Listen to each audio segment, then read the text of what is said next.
You talk about aligned choices. Can you define what that means to you? And how can someone tell the difference between alignment and avoidance? Now, I see this a lot Yeah. with, with Yes. with people around me, clients and peers. And I think Yeah. sometimes people do get a bit confused with that. Yes, because we're always taught to push through things. And I'm in America, so I mean, especially America, it's like push through, keep going, keep going. But really, the alignment versus the avoidance, I think of it this way.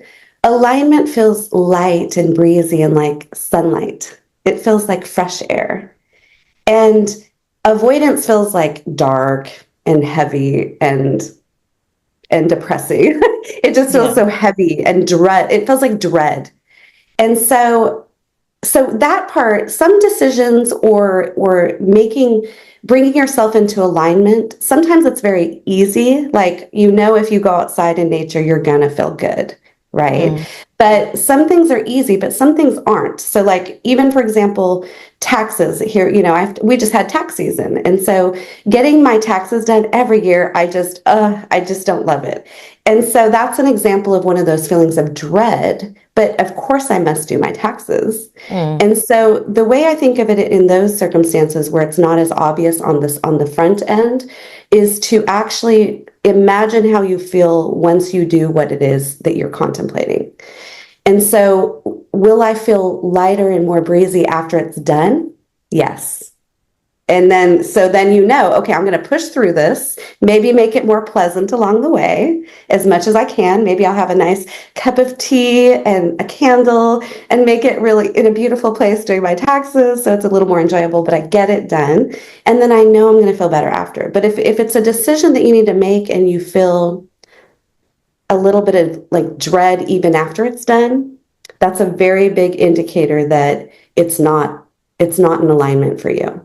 And so Mm. actually, we just talked about that past relationship, right? Yeah, yeah. I actually did do this exercise, and though I didn't realize it at the time, now we're talking about him. I did actually do that because my one of my daughters was going off to college, and I started envisioning what will this be like later?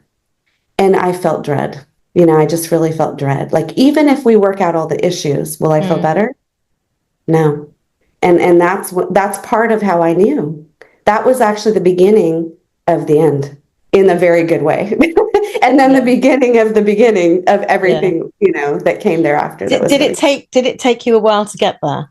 I will say that I did. What's funny is my kids said, "Mom, you move on so fast. What is that?" But the reason is because I was doing the inner work before I Yeah. came to the position, because there is a bit of, everything prepares us for where we're going, Mm. and some things accelerate that preparedness.